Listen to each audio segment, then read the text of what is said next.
Class economics macro economics की book है, chapter number 5 banking. ठीक है, इसमें कमर्शियल बैंक और सेंट्रल बैंक के बारे में हमें जो मतलब कि डेटा है वो गिवन है। हमारा लास्ट टॉपिक है। लास्ट टॉपिक में हमने ये जानना है कि जब कभी कभार हमारी इकोनॉमी में कोई प्रॉब्लम आती है, कोई बीमारी आती है, जैसे हमारी बॉडी में कोई वायरस आ जाता है तो हमारी ड्रिप लगती है, हमें मेडिसिन दी जाती है, उसका सोल्यूशन भी निकाला जाता है। ठीक है, सेम वैसे ही मैनर में हमारी इकोनॉमी में कुछ प्रॉब्लम्स आती हैं। कभी कभार महंगाई आ जाती है, कभी कभार लोग डिमांड नहीं कर पाते, इन्फ्लेशन डिफ्लेशन, ये ऐसी प्रॉब्लम चलती रहती है। तो इनको कौन सॉल्व करता है और कैसे सॉल्व किया जा सकता है? हमारी बीमारी को सॉल्व करने के लिए डॉक्टर्स हैं, हमारे पेरेंट्स हैं। डॉक्टर जो मेडिकल प्रॉब्लम है, जो आपको दूसरी बीमारी है उसको पेरेंट सेट करते हैं। ऐसी जो हमें हमारी इकोनॉमी बीमारियां लगती हैं उनको कुछ को गवर्नमेंट सेट करती है, कुछ को आरबी सेट करती है। इस चैप्टर में हम वो बीमारी के बारे में पढ़ेंगे जिनको आरबी कंट्रोल करती है। ठीक है, देखिए सबसे पहले इंस्ट्रूमेंट से, इंस्ट्रूमेंट का मतलब होता है मेथड, मतलब कि वो कौन कौन से हथियार हैं जिनके साथ हम हमारी मॉनिटरी पॉलिसी को सेट कर सकते हैं। सबसे पहला क्वेश्चन कॉमन सेंस, मतलब what do you mean by monetary policy. ठीक है, पहले तो हमें इसका मीनिंग पता होना चाहिए। देखिए, कोई भी ऐसी पॉलिसी जो मनी के साथ रिलेटेड हो, कोई भी ऐसी पॉलिसी जो मनी के साथ डील कर रही हो, हमारी इकोनॉमी में कितना बड़े से बड़ा कितने नंबर का नोट चलेगा, करेंसी कैसी होगी, बैंकों से हमें कितने रेट ऑफ इंटरेस्ट पे लोन मिलेगा, ये जो सभी कंपोनेंट्स हैं ना, ये मॉनिटरी पॉलिसी के अंडर आते हैं। तो मतलब कि मॉनिटरी पॉलिसी को हम कैसे कैसे सेट कर सकते हैं, उसके लिए दो मेथड सजेस्ट किए गए हमें। First one is quantitative method and second one is qualitative method. सबसे पहले तो आपको मॉनिटरी पॉलिसी का मतलब पता होना चाहिए। देखिए, मॉनिटरी पॉलिसी, मॉनिटरी मनी से वर्ड ये ड्राइव हुआ है। मॉनिटरी पॉलिसी ऐसी पॉलिसी जो मनी के साथ डील करे, मनी की सप्लाई के साथ डील करे, कि मनी हमारे देश में कैसे सर्कुलेट होगी। ठीक है, उसको हम मॉनिटरी पॉलिसी बोलते हैं। 1 मार्क में क्वेश्चन आ जाता है। आगे वाले चैप्टर्स में भी आएगी, इंडियन इकोनॉमी में ये जो पॉइंट है फिस्कल डेफिसिट, ये मतलब कि ऐसे पॉइंट्स आते रहेंगे। वेरी फर्स्ट मेथड है हमारे पास क्वांटिटेटिव मेथड। सबसे पहले तो क्वांटिटेटिव मेथड हम किसे बोलते हैं? ठीक है, बहुत सारे बच्चों को, इवन की टीचर्स को भी ये नहीं पता चलता कि इन दोनों में डिफरेंस क्या है। क्वांटिटेटिव मेथड में हम क्या करेंगे, हम मनी की ना, मतलब कि जो ऑल ओवर क्वांटिटी है, हमारे पास जितना भी पैसा है, हम उन सभी पैसों के ऊपर कंट्रोल करने की कोशिश करेंगे। मतलब कि जो हम रूल रेगुलेशन बनाएंगे, वो हमारे देश में कितनी करेंसी सर्कुलेट हुई है, वो पूरी करेंसी के ऊपर वो जो लॉ है, मतलब कि वो जो मेथड है वो अप्लाई होगा। जैसे आप अभी यहाँ पे कितने सारे बच्चे बैठे हो, सपोज करो आप में से कोई भी पढ़ के नहीं आया, तो मैं सबको डांट रहा हूँ, तो ये सबके लिए है। 2 बच्चे नहीं पढ़ के तो वो सिर्फ 2 के लिए है। जब 2 के लिए होगा तो वो क्वांटिटेटिव नहीं है। ठीक है, क्वांटिटी कब होगा? जब पूरे के पूरे, मतलब कि सब लोगों के लिए हो गई। क्लियर है? चलिए ठीक है। तो फिर अभी इसके लिए हम देखेंगे सबसे पहले जो इसके अंडर वेरी फर्स्ट में, दैट इज बैंक रेट। अब पहले तो हमें बैंक रेट का मीनिंग पता होना चाहिए कि बैंक रेट हम बोलते किसे।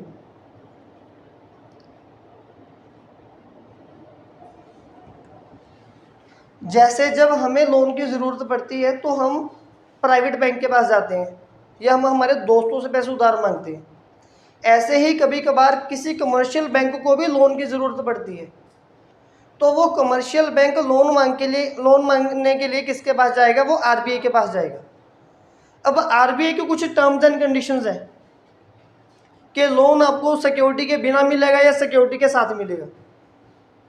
ठीक है, उन टर्म्स एंड कंडीशन को हम बोलते हैं बैंक रेट। वैसे वेरीफाई करो कि बैंक रेट में बिना सिक्योरिटी के लोन मिलता है। ठीक है, इसमें जब आपको लोन इमीडिएट चाहिए होता है, और इमीडिएट इन द सेंस जो बैंक के पास आपने पैसे जमा करवा के रखे हुए हैं ना पहले से, कौन से पैसे जमा करवाए वो नेक्स्ट पॉइंट में आएगा। हर एक बैंक आरबीआई के पास अपना कुछ ना कुछ डिपॉजिट जमा करवा के रखता है, तो उसमें से फिर उसको कुछ लोन दिया जाता है बिना किसी सिक्योरिटी के। ठीक है जी, तो बैंक रेट क्या हुआ? बैंक रेट एक ऐसी पॉलिसी है जिसके तहत एक कमर्शियल बैंक को आरबीआई से लोन मिलता है। अब हमने ये समझना है कि मॉनिटरी पॉलिसी में प्रॉब्लम कौन कौन सी है। ठीक है, मॉनिटरी पॉलिसी में 2 तरह की प्रॉब्लम होगी, या तो लोगों के पास बहुत ज़्यादा पैसा आ गया, या लोगों के पास पैसा नहीं आ रहा। पहले आप सोचो कि आप चाहते क्या हो। हम ये चाहेंगे कि लोगों के पास पैसा नहीं है। पहले हम फर्स्ट प्रॉब्लम को सॉल्व करना सीख रहे हैं। ठीक है, तो उसके लिए मैं यहाँ पे हेडिंग बना रहा हूँ। सबसे पहले हम मतलब कि यहाँ पे इसको ऐसे लिखने की कोशिश करेंगे कि एक तो है मनी सप्लाई। हमारा जो मेन एम क्या है कि हम लोग मनी सप्लाई को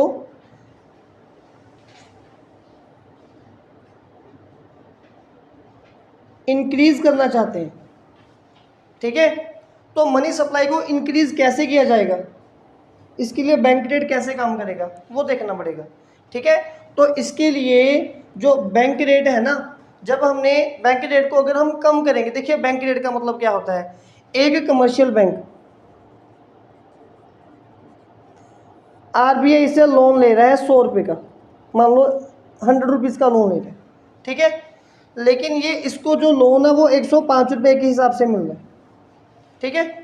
तो अभी ये जो कमर्शियल बैंक है ये लोन किसी नॉर्मल पर्सन को कैसे देगा, 100 रुपये का लोन 110 रुपये के हिसाब से देगा। इसने भी तो बीच में से कुछ पैसे कमाने हैं। अभी हम क्या चाहते हैं, हम ये चाहते हैं कि लोगों के पास मनी सप्लाई ज़्यादा से ज़्यादा हो, आम लोगों के पास पैसा नहीं पहुंच रहा, लोगों के पास पैसा ज़्यादा पहुंचे, ठीक है। तो जब हम चाहेंगे कि आम लोगों के पास ज़्यादा पैसा पहुंचे, तो उसके लिए हमारी गवर्नमेंट क्या करेगी, हम उसके लिए हमारी गवर्नमेंट ये जो लोन का अमाउंट था ना 105 रुपये की पे उसको 100 रुपये दे रही थी, इसको कम कर देगी। वो बोलेगी अब आप 102 रुपये में ले जाओ 100 रुपये, ये बोलेगी कि आप हमसे 100 रुपये लो और 102 रुपये वापस कर दो। अब इसको रेट ऑफ इंटरेस्ट सस्ता मिल गया लोन के लिए, तो ये आगे क्या करेगा, ये भी आगे लोगों को सस्ता लोन मतलब कि ऑफर करेगा, ठीक है ना। जब ये लोगों को सस्ता लोन ऑफर करेगा तो मार्केट में लोग क्या सोचेंगे कि रेट ऑफ इंटरेस्ट कम हो गए, फटाफट से पैसे ले लो जिन जिन लोगों को लोन चाहिए। तो वो लोगों के जितने भी काम अधूरे हैं, जिसने कोई दुकान खोलनी है, बिजनेस खोलना है, होटल खोलना है, रेस्टोरेंट ओपन करना है, वो सभी लोग फटाफट लोन लेके अपने अपने काम पूरे कर लेंगे। तो मतलब कि इससे हमारा टारगेट पूरा हो गया कि मनी सप्लाई इंक्रीज होगी, ठीक है। जब हम लोग क्या करेंगे, अगर हम बैंक रेट को कम करेंगे ना तो मनी सप्लाई जो है वो कम हो जाएगी। मतलब कि अगर बैंक रेट हम लोग कम करेंगे तो मनी सप्लाई इंक्रीज हो जाएगी अपने आप। ये क्लियर हो गया आपको। अगर आप चाहते हो कि मनी सप्लाई को इंक्रीज करना है तो बैंक रेट हमें क्या करना पड़ेगा, कम करना पड़ेगा। लेकिन इसके ऑपोजिट अगर आप चाहते हो कि मनी सप्लाई, ठीक है, कम हो,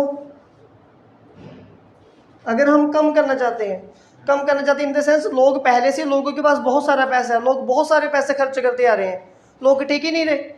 अगर वो ज़्यादा पैसे खर्च करते रहेंगे इसमें भी प्रॉब्लम होती है। इसमें क्या प्रॉब्लम होगी, अगर आप एक दुकान के पास बहुत सारे लोग डेली आएंगे तो वो दुकान वाला अपने प्राइसेस हाई कर देगा, ऐसे ही होता है ना। तो अगर लोग ज़्यादा डिमांड कर रहे हैं वो भी नुकसान वाली बात है, उसको भी सेट करना है हमने।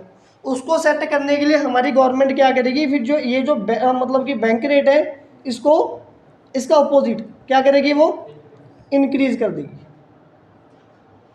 ये क्लियर है इतना सा। अब ये एक्टिविटी किस तरह समझाने की ज़रूरत है, 100 के बदले पहले 105 था, अब 110 हो जाएगा, फिर ये 120 देगा, कोई लोन नहीं लेगा। जब कोई भी बंदा इनसे लोन नहीं लेगा तो जो मतलब कि रेट ऑफ इंटरेस्ट है वो अपने आप जो है वो एडजस्ट हो जाएगा, ठीक है। अभी नेक्स्ट आ गई सेकंड टॉपिक है हमारे पास reverse repo rate, sorry repo rate.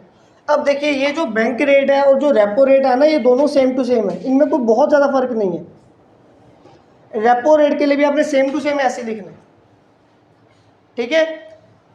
अगर मनी सप्लाई को कम करना है तो उस टाइम पे भी हम लोग जो है वो रेपो रेट को ज़्यादा करेंगे और हम लोग बैंक रेट को कम करेंगे। किसी को याद है कि बैंक रेट और रेपो रेट दोनों सिमिलर हैं, थोड़ा बहुत फ़र्क है, क्या चेंज है, क्या फ़र्क होता है इन दोनों में। एक में सिक्योरिटी नहीं रखते, एक में सिक्योरिटी रखते हैं। जिसमें सिक्योरिटी रखते हो वो शॉर्ट टर्म क्रेडिट होता है, जिसमें नहीं रखते वो लॉन्ग टर्म होता है, ठीक है। नाउ थर्ड टॉपिक है रिवर्स रेपो रेट। देखिए फर्स्ट हो गया हमारा बैंक रेट हो गया, रेपो रेट हो गया, दोनों सेम टू सेम थे, ठीक है। नेक्स्ट थर्ड पॉइंट है हमारे पास रिवर्स रेपो रेट। अब सबसे पहले इनका मीनिंग समझना है, अपनी लाइफ माइंड में ना कोई ना कोई रियल लाइफ एग्जांपल सेट करूँ। अगर इनके मीनिंग याद हो गए तो ये तो अपने आप याद हो जाएगी, इसको याद करने में कोई बहुत बड़ी प्रॉब्लम नहीं है, ये रॉकेट साइंस नहीं है, कॉमन सेंस होगी आपकी, ठीक है। रिवर्स रेपो रेट का मीनिंग क्या है उसके लिए समझाने के लिए हम यहाँ पे एक छोटी सी एक्टिविटी करेंगे। सपोज कर लो कि एक बंदा एक बैंक में जा रहा है, एक लड़का एक बैंक में जा रहा है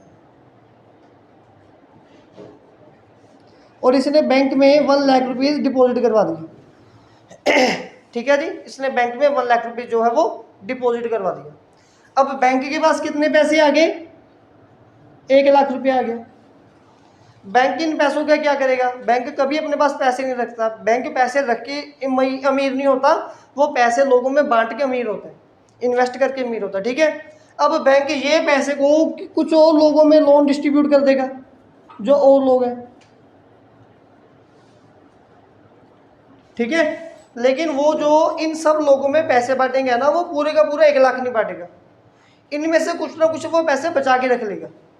वो किसके लिए? वो इसकी इमरजेंसी नीड के लिए बचा के रखेगा कि अगर ये बंदा बाई चांस सेकेंड डे ही हमसे पैसे वापस लेने आ गया तो हम कहाँ से इसको पैसे देंगे, ठीक है। तो हर एक बैंक ये रूल को फॉलो करता है। इसकी एक पर्टिकुलर रेशियो होती है कि 10% रखना है, 15% रखना है, 20% रखना है। आई थिंक लगभग हमारा प्रेजेंटली 15% चल रहा है, ठीक है। तो वो ये डेटा चेंज होता रहता है। तो अब हमने क्या मतलब कि कंक्लूजन निकाला, जब एक बंदा क्या करेगा, वो किसी बैंक में 1 लाख रुपए डिपॉजिट करवाएगा ना, तो वो बैंक उसके पैसे को बाकी लोगों में लोन के लिए बांट देता है। लेकिन वो 1 लाख नहीं बांटेगा, 1 लाख से कुछ कम बांटेगा। कुछ मतलब कि सपोज कर लो 85,000 वो यहाँ पे बांट सकता है, डिस्ट्रीब्यूट करेगा 85,000 रुपीज़। अब जो 15,000 है वो इसके लिए सेफ ही रख के रखेगा कि इसका ये नहीं पता ये कब पैसे वापस लेने आ जाए। तो जितने पैसे उसने इस बंदे के लिए वापस रखे हैं, उन पैसों को हम बोलते हैं रिवर्स रेपो रेट। इन पैसों को हम क्या बोलते हैं? Reverse repo rate. ये क्लियर है? इसका मीनिंग क्लियर होगा, ये तो आप अपने आप कॉमन सेंस से निकालोगे, ठीक है। चलिए आ जाइए अब टारगेट पे। आप करना क्या चाहते हो? हमने क्या करना है, मनी सप्लाई को पहले तो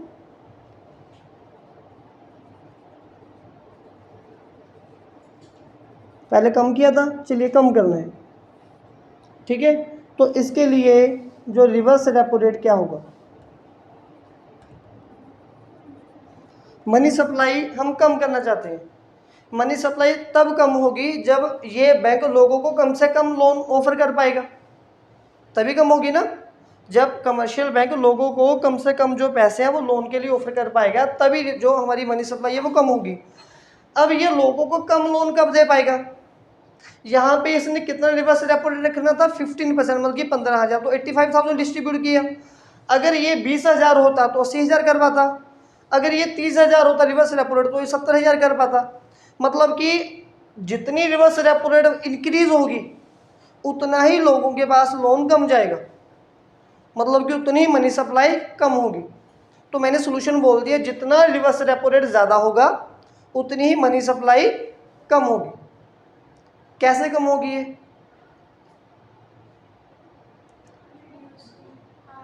क्योंकि मैं अगर बैंक हूँ तो मैंने इतने पैसे तो इनके लिए सेफ रखने ही रखने हैं, तो जितने ज़्यादा इनके लिए सेफ रखूँगा उतने कम है आगे बांटने के लिए, है ना। ऐसे ही होता है ना। आपके पास 100 रुपये है ना, मैं आपसे कुछ पैसे उधार मांगूंगा, आप बोलोगे सर नहीं, इसमें से 10 रुपये तो इसके हैं, आप 90 ले जाओ। जब इसके 20 होंगे तो आप मुझे 80 दे पाओगे, जब उसमें से इसके 50 होंगे आप मुझे सिर्फ 50 ही दे पाओगे। तो जितने पैसे आप दूसरे बंदे के सेफ रख रहे हो उतने कम मुझे दे पाओगे, ठीक है। तो मनी सप्लाई कम कब होगी?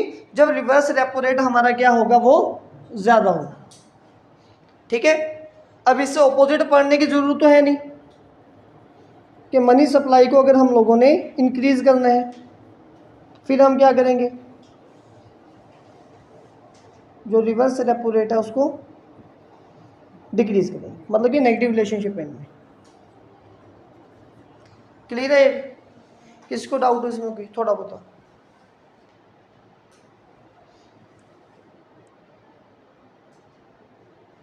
चलिए आगे आइए। नेक्स्ट है CRR, कैश रिजर्व रेशो।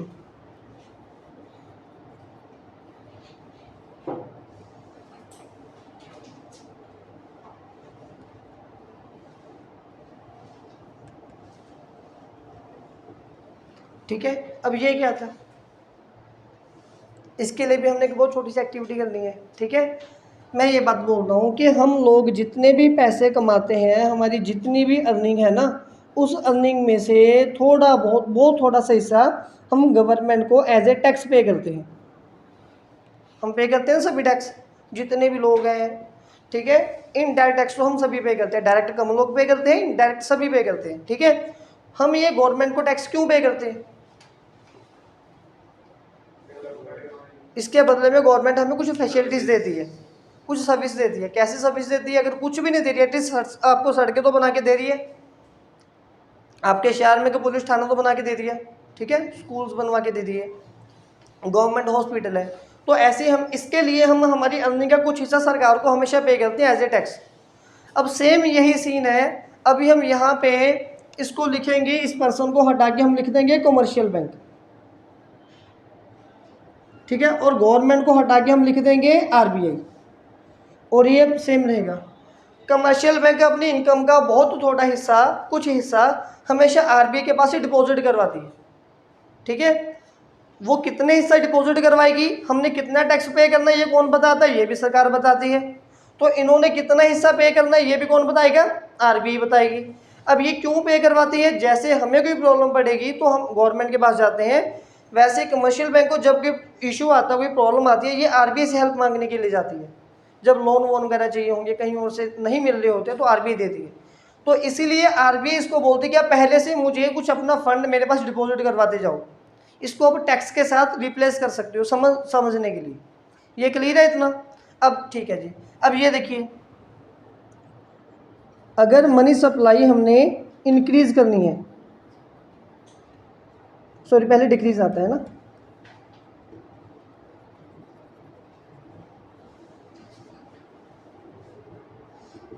इसमें है CRR। अब कैश रिजर्व रेशो, मैं 100 रुपये कमा रहा हूँ, मैं कमर्शियल बैंक हूँ, ठीक है, और ये मेरे सामने आरबीआई बैठी है।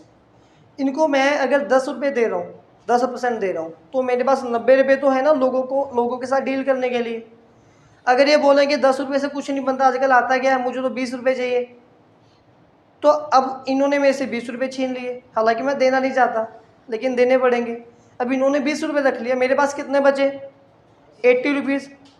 अब मैं बैंक हूँ, मैं अपने प्रॉफिट में कभी कमी नहीं करूँगा, मेरे पास चाहे 10 रुपये रह जाए, मैं तो उतनी पैसे कमाऊँगा। जब मेरे पास लोगों को लोन ऑफर करने के लिए कम पैसे हैं तो मैं लोन की ज़्यादा रेट ऑफ इंटरेस्ट इंक्रीज़ कर दूँगा। और अच्छे से समझाता हूँ आपकी साथ एग्जाम्पल है कि अगर आप मेरे पास ग्रुप में ट्यूशन पढ़ने के लिए आ रहे हो, कोचिंग लेने आ रहे हो, ठीक है, तो आपकी जो मंथली फीस है, नॉर्मल फीस है, वैसे चलेगी।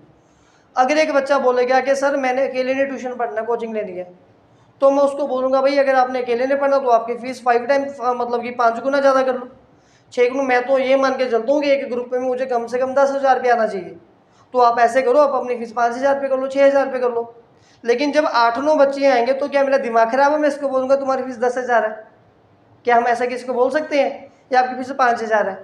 जब आपका ग्रुप बन गया तो नॉर्मल है, लेकिन जब कम बच्चे पढ़ने के लिए आएंगे तो इसमें मेरे भी प्रॉफिट में कमी हो रही है, और मैं अपने प्रॉफिट में कमी क्यों लेके आऊँगा, ठीक है। तो इसी तरह बैंक भी यही बात सोचता है, बैंक बोलता है कि अगर उसके पास लोगों को लोन ऑफर करने के लिए कम पैसे हैं, मेरे पास पढ़ाने के लिए कम बच्चे हैं, तो मैं फीस इंक्रीज़ करूँगा। तो ऐसे ही आरबीआई रेट ऑफ इंटरेस्ट ज़्यादा इंक्रीज़ कर देती है, मतलब कि कमर्शियल बैंक जब वो रेट ऑफ इंटरेस्ट को इंक्रीज़ करेगी तो लोग लोन नहीं लेंगे, है ना, तो लोग बोलेंगे अब तो महंगा हो गया, अभी हमने लोन नहीं लेना। क्लियर है। तो जब भी मनी सप्लाई कम करनी होगी तो उसके लिए क्या करना होगा, जो CRR है उसकी रेशो इंक्रीज कर दी जाएगी। जब CRR की रेशो इंक्रीज हो गई, ठीक है, तो इससे रेट ऑफ इंटरेस्ट हाई होंगे, क्योंकि बैंक के पास कम फंड है लोगों को लोन ऑफर करने के लिए। जब रेट ऑफ इंटरेस्ट ज़्यादा होगा तो लोग पैसे लेने नहीं आएंगे, ठीक है, तो मनी सप्लाई कम होगी। दूसरा तो इसके ऑपोजिट ही है, इसको इंक्रीज करना है तो इसको डिक्रीज करना पड़ेगा। क्लियर है? कोई डाउट है तो बोलो इसमें। नेक्स्ट है बच्चे SLR, ठीक है। अब SLR का मीनिंग क्या है हमारे पास, स्टैट्यूटरी लिक्विडिटी रेशो। इसमें क्या होता है कि अब देखिए आपने कई तरह के फंड रख लिए, एक तो अमाउंट में वो वाला पैसा जो आपने जो बंदा जमा करवाने या डिपॉजिट करवाना उसके पास ही रख दिया, ठीक है, उसको हमने क्या बोला, रिवर्स रेपो रेट। दूसरा हमने इनकम का कुछ हिस्सा किसको देते आ रहे हैं हम लोग, आरबीआई को देते आ रहे हैं, उसको क्या बोलते हैं, CRR। अब कुछ हिस्सा आपने अपने पास भी सेफ रखना है, आपके पास होके भी वो आपके पास नहीं होगा। वो कैसे सेफ नहीं होगा, मैंने आपको एक बड़ी अच्छी एग्जांपल दी थी इसकी पहले, तो मतलब कि एग्जांपल है टॉपिक से बाहर, लेकिन टॉपिक को समझाने के लिए वही ज़रूरी है, ठीक है। मैंने आपसे एक थोड़ा सा क्वेश्चन पूछा था कि अगर आपके पेरेंट्स आपको 10,000 रुपये दें और बोले कि ये तुम्हारा है, कोई हिसाब किताब कुछ नहीं मांगा जाएगा, और 1 महीने के बाद वापस आके पूछे पैसे कहाँ हैं, तो वो पैसे कहाँ होंगे, खर्च हो गए। और आप बोलोगे अगर 2-4 दिन दे बिच बिच पूछे थे तो 10 भी दिन दे, अब तो 1 महीना हो गया, ठीक है, अब तो भूल भी गए कहाँ कहाँ पे खर्च किए हैं। अगर वो हफ्ते बाद पूछेंगे ना तब भी ख़त्म हो जाएंगे, ये कैश है। अच्छा, लेकिन अगर आपके पेरेंट्स आपको एक गोल्ड की चेन बनवा के दें 10,000 रुपये की, 20,000 रुपये की चेन बनवा के दें, आपके गले में डाल दें, और 2 साल बाद भी पूछेंगे ना वो चेन कहाँ है, तो वो चेन 99% आपके गले में मिलेगी। ठीक है, 99% अगर आप कोई नशे वगैरह नहीं कर रहे, ड्रग्स नहीं ले रहे, आपके साथी ऐसे नहीं है, तो वो आपके गले में ही मिलेगी। ये क्लियर है टॉपिक? ठीक है। अब इसमें ना थोड़ा सा एक फ़र्क है। जब आपको 10,000 रुपये कैश दिए तो वो कैश था, जब आपको 10,000 की चेन दी तो उसको लिक्विडिटी बोलते हैं। लिक्विडिटी का मतलब होता है इजीली कन्वर्ट इनटू मनी, कोई भी एक ऐसी चीज़ जो मनी में कन्वर्ट की जा सकती है। तो हमारे पेरेंट्स ना हमारे घर में अलमीरा में, लॉकर में गहने वगैरह बनवा के क्यों रखते हैं? हमारे पेरेंट्स प्लाट वगैरह क्यों परचेज करके रखते हैं? ठीक है, ये घर में ज़रूरत नहीं है इतनी गाड़ियाँ वगैरह हम क्यों परचेज करके रख लेते हैं? वो इसका कारण ये होता है कि अगर ये कैश रखेंगे तो ये खर्च हो जाएगा, लेकिन ये जो सिक्योरिटीज़ हैं, जो गोल्ड है, लिक्विडिटी है, ये खर्च नहीं होती।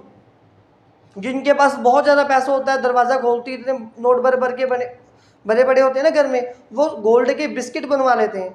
एक बिस्किट 50,000 का, 80,000 का बनता है, तो वो 80,000 रुपया 5 साल बाद बढ़ जाएगा, क्योंकि गोल्ड महंगा होगा, वो सस्ता नहीं होगा। लेकिन 80,000 रुपये कैश वो 1 महीने में भी ख़त्म कर देंगे। ठीक है, अभी हम इसी एग्जाम्पल के ऊपर आएंगे।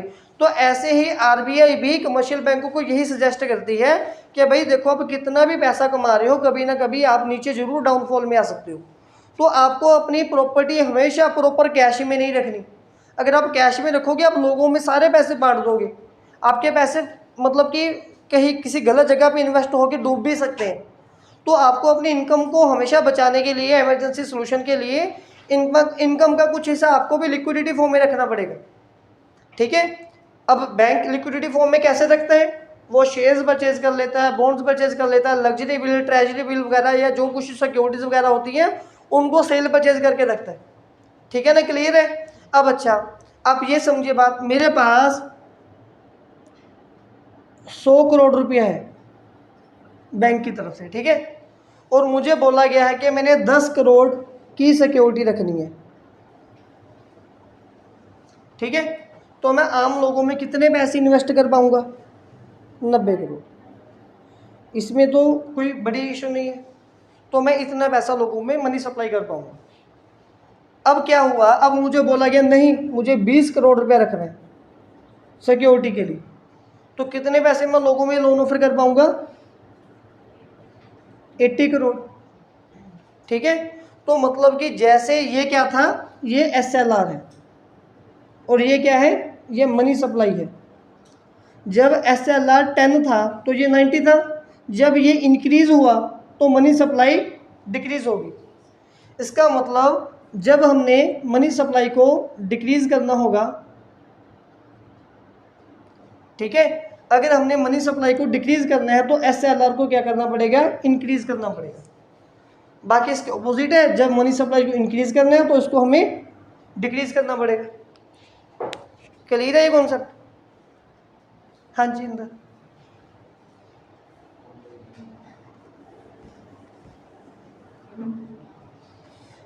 इसके बाद नेक्स्ट हमारे पास आ रहा है लास्ट टॉपिक है क्वांटिटेटिव मेथड का, that is open market operation.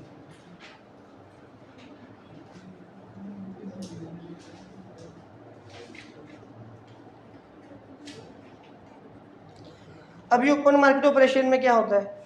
ठीक है, जब आपको कोई भी पैसे उधार नहीं देता, आपके घर वाले तो पिटाई करने लग जाते हैं, दोस्त बोलते कि पहले वाले मोड़ जा, फिर नवी गल करांगे, और आपको ये भी पता कि अगर वो वापस कर दी ये भी नहीं देगा, तो क्या ऑप्शन बचती है?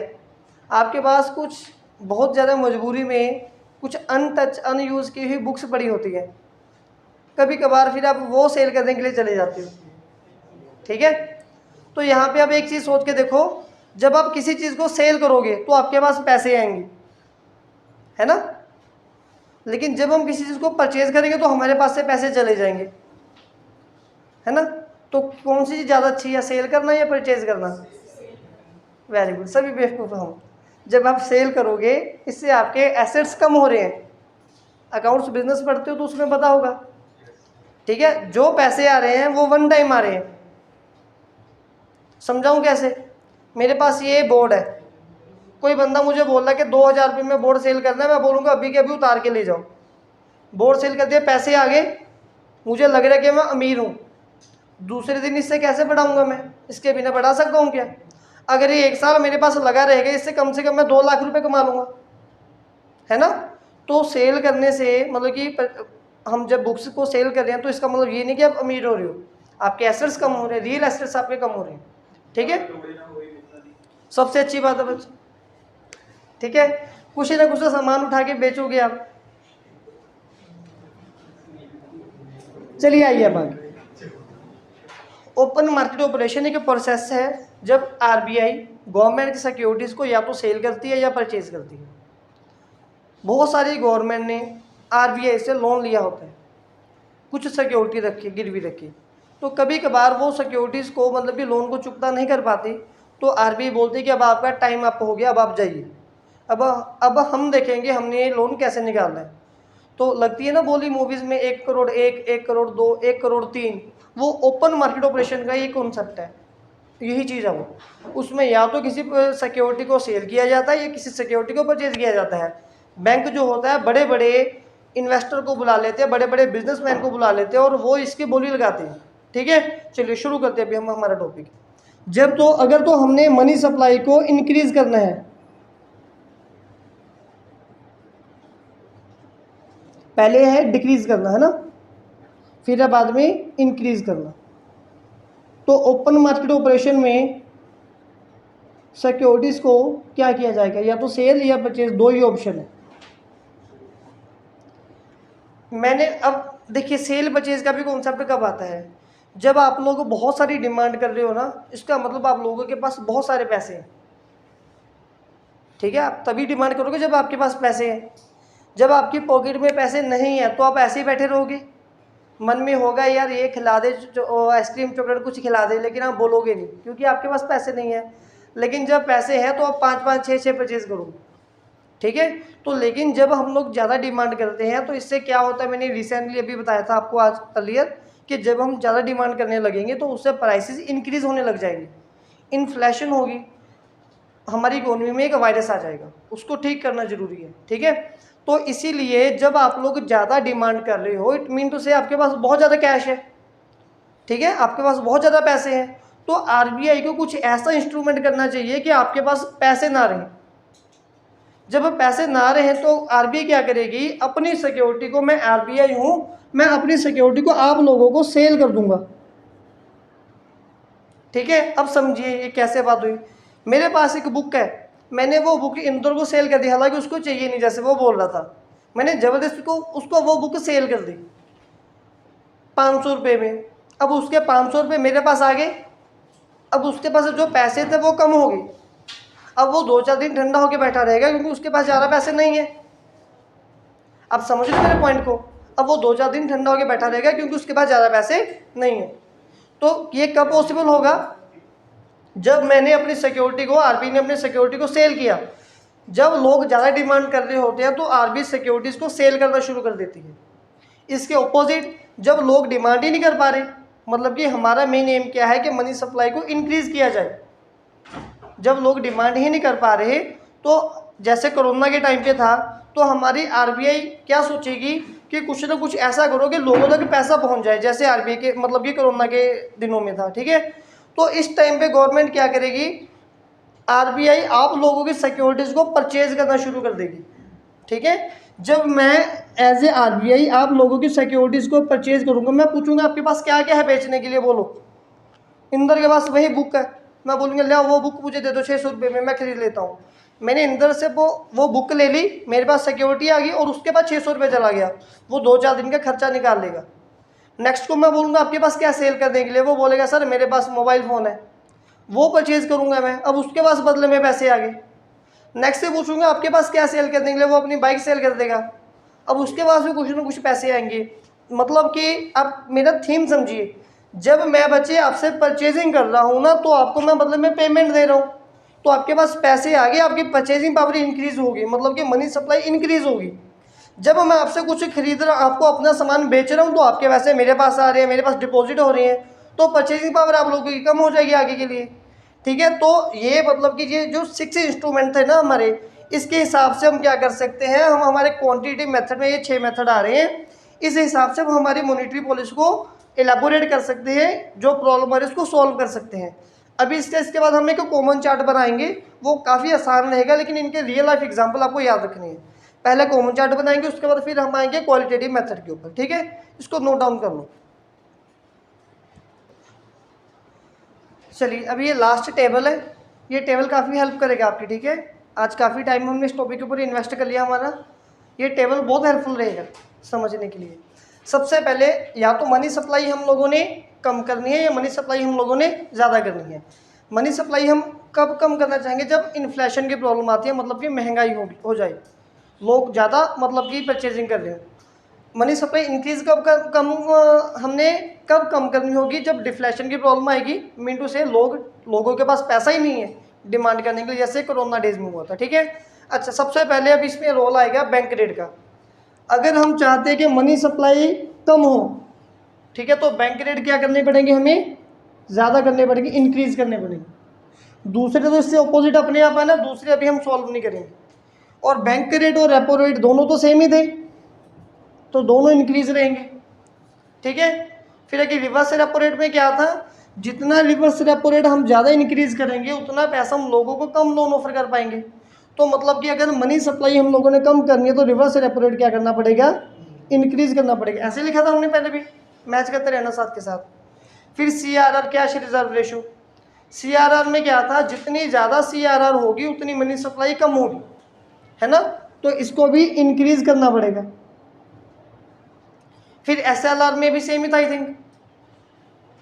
SLR में भी सेम कैसे आ रहा था कि अगर हम लोग जितना पैसा RBI मतलब ये कमर्शियल बैंक सिक्योरिटी की फॉर्म में रखेगा, उतना ही कम वो पैसा लोगों में लोन ऑफर कर पाएगा, तो ये भी ज़्यादा है।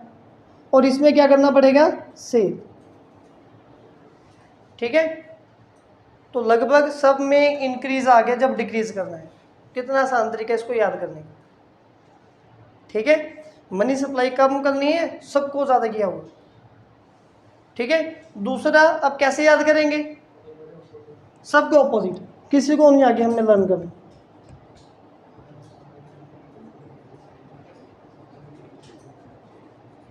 इसमें सेल ही था ना, चेक कर लो। जब मनी सप्लाई कम होगी तो मैं अपनी सिक्योरिटी को सेल करूंगा। हाँ जी, सेल है, ठीक है। ये हो गया। अब इसके बाद जो लास्ट बहुत थोड़ा सा टॉपिक है, दैट इज क्वालिटेटिव मेथड। इसको भी अभी हम यहीं पे मतलब कि हमारा टॉपिक है वो कवर कर लेते हैं, ठीक है।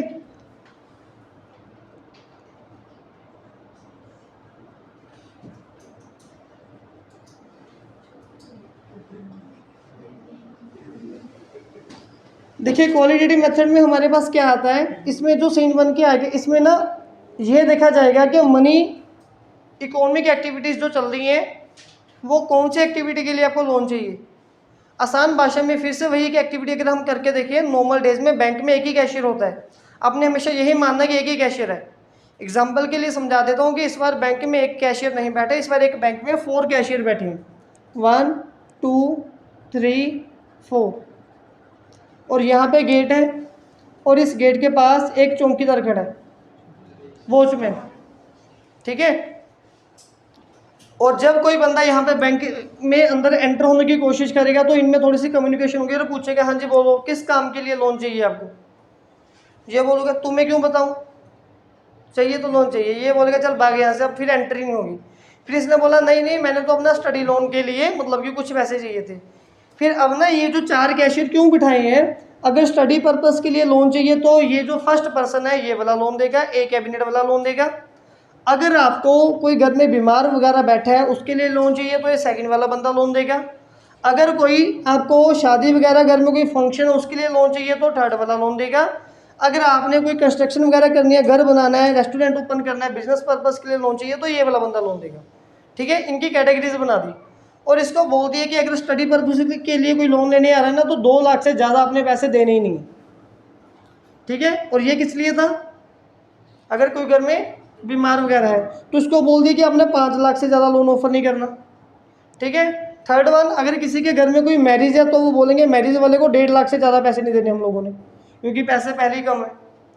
फिर जो डी है हमारे पास, उसको हमने बोल दिया कि अगर कोई बिजनेस पर्पस के लिए लोन लेने के लिए आ रहा है, ठीक है, किसी ने कोई बिजनेस शुरू करना है तो उसको 4 लाख तक आप ऑफर कर दो, ठीक है। अब जो जो बंदा अपना रीज़न बताता जाएगा, ये जो वॉचमैन है उसको उन्हीं के पास भेजता जाएगा। और इनकी लिमिट हमने पहले फिक्स की हुई है। ये कब होता है? जब हमारे पास ऑलरेडी मनी काफ़ी कम हो और लोन लेने वाले लोग बहुत ज़्यादा हो और हम इस चीज़ को कंट्रोल करना चाहते हैं, तो हम जो हमारी इकोनॉमिक एक्टिविटीज़ है ना, उनमें एक कोटा सिस्टम, उनमें एक कैटेगरीज बना देते हैं। तो कैटेगरी वाइज लोगों को लोन की लिमिट ऑफर हो सकती है। अब ये बंदा बोलेगा जी मुझे इसके पास से 10 लाख लोन चाहिए, जितनी मर्जी इसकी मिन्नतें करता है, ये 10 लाख दे ही नहीं पाएगा, इसके पास तो लिमिट ही 5 लाख की है। ये बोलेगा मैं कहाँ से दूँ? ठीक है ना, क्लियर हो गया टॉपिक। तो इस टॉपिक को अभी हम क्या बोलेंगे, मतलब कि ऐसे ही मेथड को हम बोलते हैं क्वालिटेटिव मेथड, जो पहले अभी हमने ये समझा। इस एक्टिविटी को हम क्या बोलते हैं? Qualitative method. इसके अंदर जो सबसे पहला मेथड हमारे पास आएगा वो है मार्जिन रिक्वायरमेंट। अभी मार्जिन रिक्वायरमेंट का मतलब क्या होता है?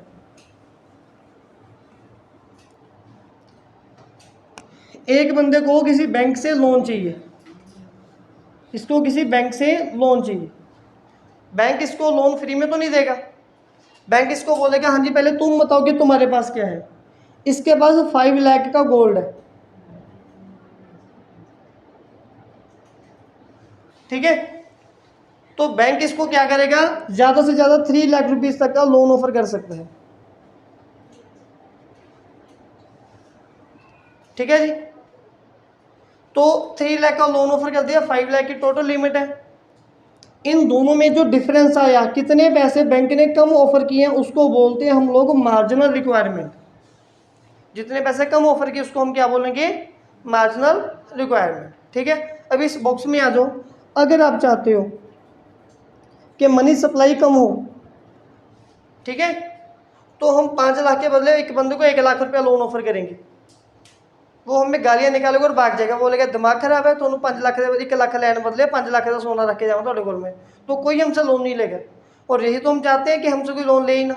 यही हमारी गवर्नमेंट चाहती है कि हमसे कोई भी बंदा लोन ना ले। अगर कोई लोन लेगा तो मनी सप्लाई ज़्यादा होगी, मनी सप्लाई ज़्यादा होगी तो लोग डिमांड करते रहेंगे और महंगाई और बढ़ती रहेगी, ठीक है।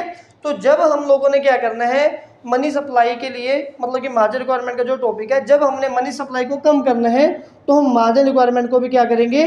कम कर देंगे। कम कर देंगे मतलब कि 5 लाख के बदले बस 1 लाख, सॉरी, मार्जिन रिक्वायरमेंट आपका ज़्यादा होगा, इसको इंक्रीज कर देंगे, ठीक है। इसको हम क्या करेंगे? इंक्रीज कर देंगे। इंक्रीज कैसे करेंगे? 5 लाख के बदले 3 लाख मिल रहा है, ये 2 लाख का जो आपका मार्जिन रिक्वायरमेंट है। अब मार्जिन रिक्वायरमेंट में बोलूँ 4 लाख का कर दो, मतलब कि 5 लाख के बदले 1 लाख ही लोन मिल पाएगा आप लोगों को, ठीक है।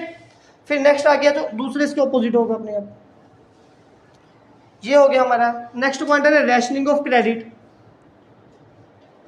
रैशनिंग ऑफ क्रेडिट की ना, वैसे मैंने आपको पहले ही एग्जांपल दे दी, वो जो कैशियर वाली एग्जांपल दी है, ठीक है, कि आपको कितनी कितनी कैटेगरीज में लोन चाहिए, कौन सी कैटेगरी में लोन चाहिए, आपको वहाँ से लोन मिलेगा। अगर तो हम चाहते हैं कि मनी सप्लाई कम से कम हो, ठीक है, तो रैशनिंग ऑफ क्रेडिट की जाएगी।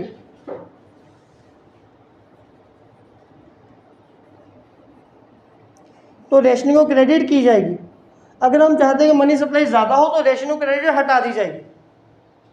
कैसे की जाएगी? तो 4 कैशियर बिठाए जाएंगे, आपके पर्पस के अकॉर्डिंग आपको बहुत कम लोन मिलेगा। अगर हम चाहते हैं कि मनी सप्लाई ज़्यादा हो तो एक ही कैशियर बैठेगा, उसको जितना लोन चाहिए वो पास करके वो दे देगा। लास्ट पॉइंट है नॉट लीस्ट मोरल सुएशंस। देखिए मोरल का मतलब क्या होता है? जो नैतिक वैल्यूज होती है, हमारी जिम्मेवारी है ना। और सुएशन का मतलब होता है कभी कभार प्रेशराइज करना। कभी कभार आरबीआई जैसे क्लास टीचर होता है ना, बच्चों को फोर्सफुली बोलता है किसी ने बाहर नहीं जाना। बच्चे बोले सर क्लास में बोले बस नहीं जाना तो नहीं जाना, ठीक है। कुछ रूल रेगुलेशन होते हैं, कुछ प्रॉब्लम, बच्चों को उस चीज़ के बाद ना तो उस चीज़ से कुछ लेना देना है कि ऐसा क्यों है, ना उनको इन चीज़ों की समझ है, लेकिन फिर भी वो इन बातों को कभी कभार मानते हैं, कभी कभार फोर्सफुली मानते हैं, कभी कभार प्यार से मानते हैं। ऐसे ही आरबीआई कभी कभार कुछ पॉलिसीज़ बनाती है, रेट ऑफ इंटरेस्ट को लेके ज़्यादा करना है, कम करना है, लोगों को कितना लोन ऑफर करना है, नहीं ऑफर करना है, कैसे वगैरह। तो वो सभी जो ऑफर्स हैं, मतलब कि वो सारी जो इंस्ट्रक्शंस हैं वो कमर्शियल बैंक्स को फॉलो करनी पड़ती है। उसकी चॉइस है, या तो वो प्यार से फॉलो करे, अदरवाइज प्रेशराइज उसको मतलब कि उनसे ये जो पॉलिसीज़ हैं वो फॉलो करवाई जाएंगी। अगर बैंक्स प्यार से मानेंगे तो अच्छी बात है, नहीं मानेंगे तो आरबीआई उनको प्रेशराइज करेगा ये पॉलिसीज़ को मानने के लिए, ठीक है, क्योंकि ये सोशल वेलफेयर के लिए, इकोनॉमिक स्टेबिलिटी के लिए ज़रूरी होती है। तो बच्चे लगभग हमारा यही टॉपिक था कि मनी सप्लाई को हम लोग कैसे कंट्रोल कर सकते हैं।